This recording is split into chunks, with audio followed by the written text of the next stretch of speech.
Bismillahirrahmanirrahim. Assalamualaikum warahmatullahi wabarakatuh. Salam sejahtera bagi kita semua. Perkenalkan, nama saya Iskandar, MPD, MSI, PhD. Dapat dipanggil Pak Iskandar. Saya berprofesi sebagai dosen di Universitas Islam Negeri Sultan Taha Saifuddin Jambi dalam bidang keilmuan psikologi pendidikan. Tidak terasa hampir 1 tahun kita menghadapi musibah pandemi virus corona yang menyebar di seluruh dunia hingga masuk ke Indonesia. Tentu banyak merubah pola hidup kita. Keadaan ini membuat kita lebih lama menatap gadget daripada biasanya. Bahkan terkadang membuat kita lelah dan jenuh jika terus-menerus menatap gadget.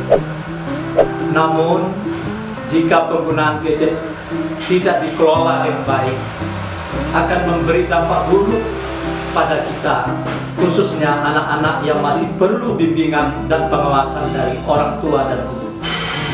Tahukah kamu, tentu kebiasaan baru ini dapat berdampak pada kesehatan fisik dan emosi kita jika tidak dikelola dengan benar. Kira-kira ada nggak ya yang pernah lagi asik bermain gadget ketika dipanggil oleh mamanya nggak dengar atau malah marah? Kira-kira pada tahu nggak ya kenapa bisa begitu? Yuk jadi detektif, mari cari tahu mengapa sih gadget bisa mempengaruhi emosi kita, dan bisa nggak ya kita kontrol emosi kita. Yuk kita belajar bersama saya, Pak Iskandar. Ada 2 poin penting, yaitu kecerdasan dan emosi. Kecerdasan merupakan kemampuan seseorang untuk melakukan sesuatu. Sayangnya, masih ada orang tua, guru yang menganggap seorang anak pintar itu jika lancar baca tulis, lancar berbicara, lancar berhitung, supaya mendapat ranking dan nilai rapor yang tertinggi di kelasnya. Padahal dalam kenyataan bahwa kecerdasan sebenarnya sangat beragam. Salah satu adalah kemampuan mengelola emosi yang disebut dengan kecerdasan emosi. Ada seorang psikolog ternama, Goleman, itu menyatakan bahwa emosi adalah dorongan untuk bertindak. Pernahkah kamu mempunyai pengalaman terjatuh dan terluka? Apa yang kamu rasakan? Sakit bukan? Jika kamu menangis dan meringis kesakitan, itulah ungkapan emosi. Kecerdasan emosi adalah kemampuan seseorang anak untuk mengelola emosi yang dirasakan seperti kecemasan, serta kegembiraan, dan lain sebagainya. Jika kamu dapat mengontrol emosi dengan baik, kamu bisa jadi anak yang berprestasi di sekolah. Hal itu dapat terjadi karena anak dapat bersosialisasi dengan baik, dapat bersosialisasi dengan banyak orang, seperti menjalin hubungan baik dengan guru, dengan sesama teman, keluarga, dan orang tua, dan orang lain. Belajar lagi dari pakar psikologi yang bernama Goleman berkata bahwa ada 5 komponen penting dalam memantau kecerdasan emosi anak. Yang pertama, self-awareness, pengenalan diri, yaitu kemampuan mengenali emosi dari penyebab dari emosi tersebut. Hal ini bertujuan agar anak mengenali macam-macam bentuk emosi sebelum dapat mengidentifikasi penyebab timbulnya emosi. Yang kedua, self-regulation, penguasaan diri, yaitu seseorang yang mempunyai pengenalan diri yang baik dapat lebih terkontrol dalam membuat tindakan agar lebih hati-hati. Yang ketiga, self motivation, motivasi diri, ada keinginan untuk terus maju apapun kondisinya, memiliki sifat tidak mudah menyerah, dan selalu mau berpikir mencari jalan keluar jika ada masalah. Yang keempat, adanya rasa empati, yaitu kemampuan untuk mengenali perasaan orang lain dan merasakan apa yang dirasakan orang lain, rasakan jika dirinya sendiri yang berada pada posisi tersebut.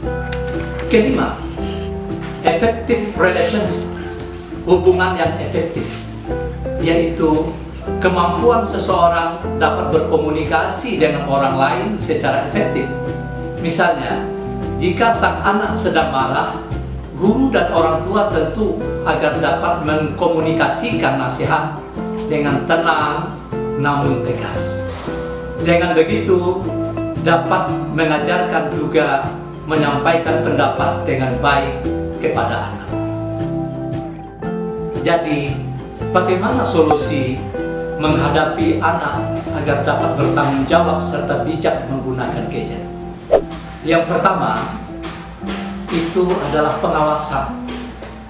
Orang tua atau guru dapat mengontrol dengan membatasi waktu anak memegang gadget. Anak harus belajar memahami kapan gadget berguna untuk belajar, kapan untuk bermain, dan begitu seterusnya. Yang kedua, alihkan perhatian anak. Bisa lakukan kegiatan fisik dengan bersama, seperti membereskan rumah, memasak bersama, belajar cocok tanam, agar anak tidak merasa kesepian dan selalu melakukan kegiatan positif. Yang ketiga, telusuri. Orang tua dapat memantau dengan meminta password ponsel anak, email maupun akun sosial media anak. Namun, kondisi seperti ini hanya perlu dilakukan apabila anak masih perlu diawasi. Yang keempat, kita ajak anak untuk diskusi. Ada baiknya orang tua dan guru berdiskusi dengan anak dan memberi pemahaman terlebih dahulu agar anak tetap merasa itu keputusan sepihak. Yang kelima, kepercayaan. Perlu komunikasi yang baik antara orang tua dan anak sehingga terjalin rasa saling percaya di antara. Cara sederhana untuk mengatasi anak kecanduan gadget adalah memberikan contoh yang baik kepada si kecil. Orang tua juga harus membatasi diri untuk tidak bermain gadget ketika bersama buah hatinya. Jangan sampai anak terkena dampak negatif dari penggunaan gadget yang berlebihan, seperti kurang peka dengan lingkungan sekitar, asik dengan diri sendiri, sulit mempertahankan kontak mata dengan lawan bicara, sebab ketika mata lawan bicara terlalu sering main gadget, kemampuan otak, terutama emosi dan sosial anak, tidak terlatih dan berkembang dengan optimal. Mari belajar mengelola emosi. Saya, Pak Iskandar, pamit undur diri. Terima kasih sudah setia menonton video hari ini. Sampai jumpa di pembelajaran berikutnya. Wassalamualaikum warahmatullahi wabarakatuh.